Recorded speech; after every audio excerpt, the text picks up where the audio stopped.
Ladies and gentlemen, welcome back to not my studio. This is Riff Hard headquarters. This is where Mr. John Brown works. Say hello. Hello. Hello.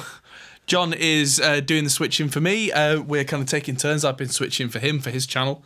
So now I get to experiment with the Stam Audio bus compressors. We have the SA4000 mk2, which is a significant change from the Mark 1. It's based on the SSL-4000 series, which is, you know, the inbuilt into the desk G series EQ.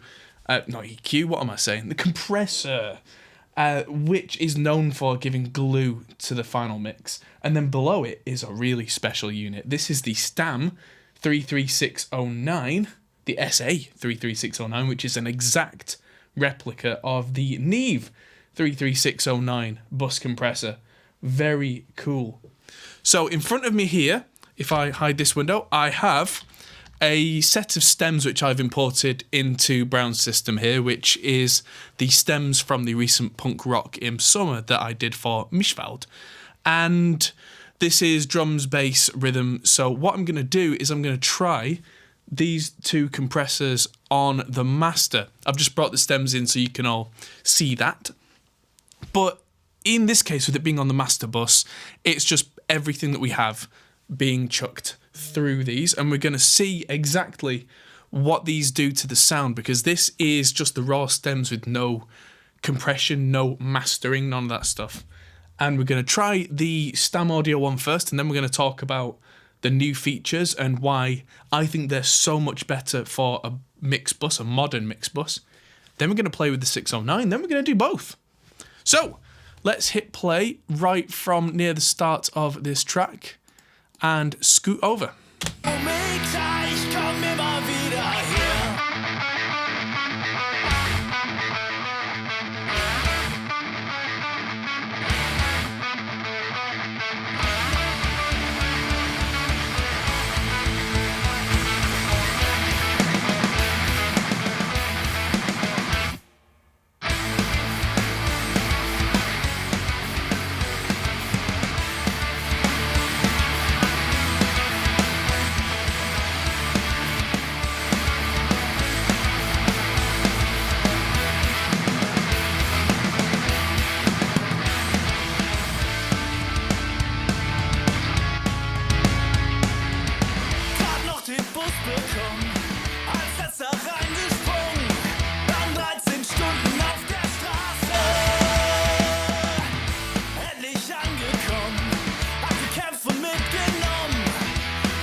Alright, so what I was doing there and what we've ended up with is what I would call kind of the Mark 1 settings. So I've set the ratio to 4:1, which is kind of what you do with a proper SSL, really.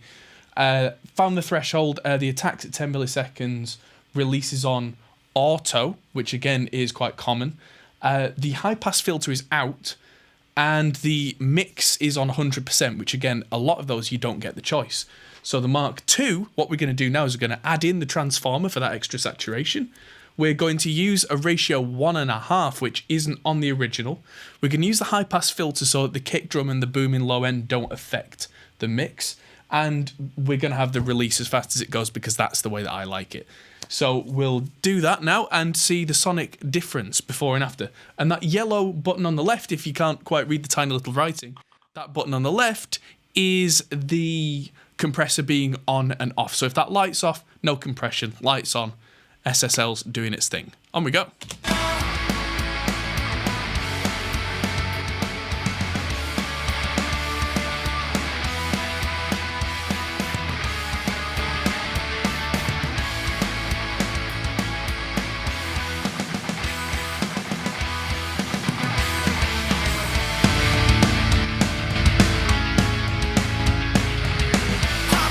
Sonst nichts vor, nur die Musik im Ohr. Und ich denke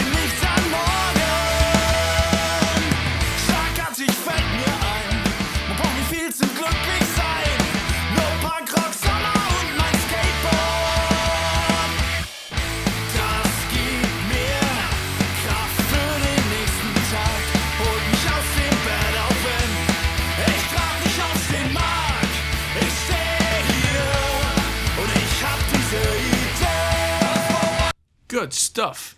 You might notice that when I kick the compressor in now with these settings, it feels a little bit louder, but it's probably not that much louder on the meters.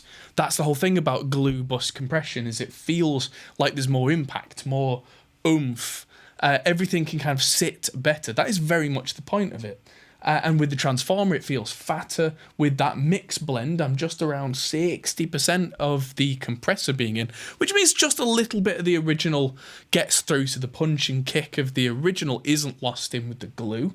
The lesser ratio there, the 1.5, means that I can really slam that threshold backwards, because the threshold knob seems to be the opposite way round to other compressors, so the further left you go, the more compression you get.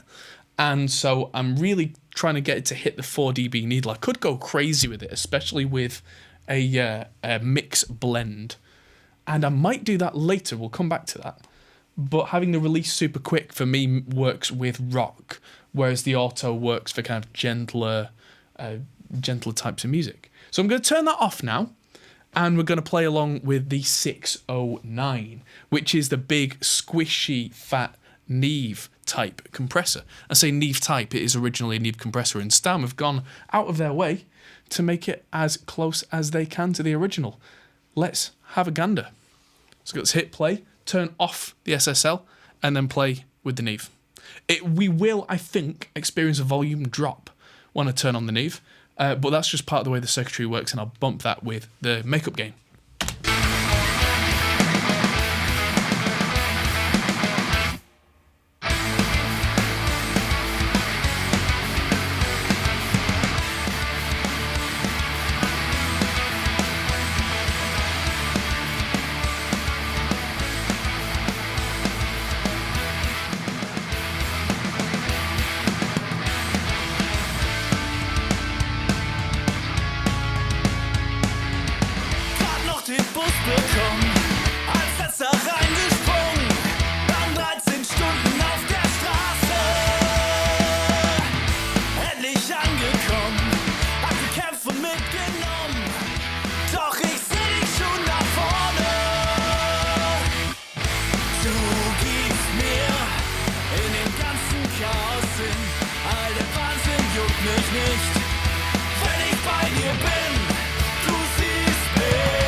Okay, so it sounds big and squishy and all powerful. The section on the left, the limiter, I've decided I'm not the biggest fan of, so I'm going to leave that out. That might work really well on slower, like ballad mixes, and it's definitely a squishy compressor as well, which can be too much on kind of an aggressive modern mix. However, now I'm going to turn the SSL-style compressor back on, which will glue things together. And then I think I'll very gently add the 609 on top of that, which should be less squishy because it's being hit less with a less uncompressed mix. So we'll see how that deals.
That sounds so much more alive and full and big with both of those compressors.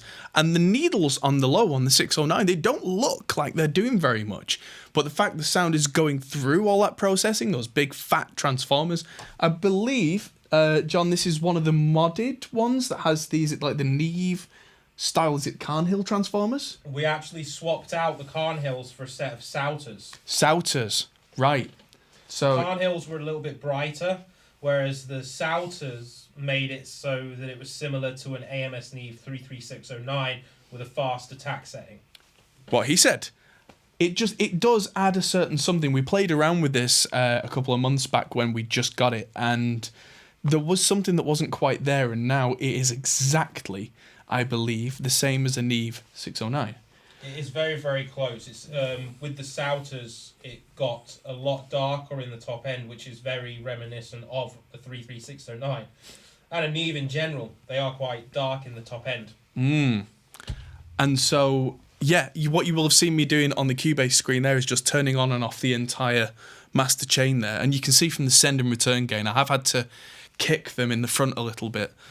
Because of the way that the volume goes through John's Antelope Amari, which is the mastering grade converters, which are actually feeding the bus compressor, which is a really nice touch. And yeah, I have to say that is a massive difference when I turn that on and off. And so I'm really impressed. I've been an in-the-box guy for years and years, and I'm going more and more the way of the analog gear these days, even though it is more inconvenient to lug around and all that kind of stuff. I fully accept that. But Josh Stam, I am going to get more of your gear. Well done. Thanks everybody for watching. Thanks John for switching. And thank you everybody for watching, including our wonderful patrons on Patreon. And I will see you all in the next video. Goodbye. Hey everyone. That might be the end of the video, but if you fancy carrying on this conversation, we have a Discord server. Link is in the description. We're also on Patreon, which is something you can really help us with. We also are on Facebook, Instagram and Twitter at Hop Hole Studios. See you there.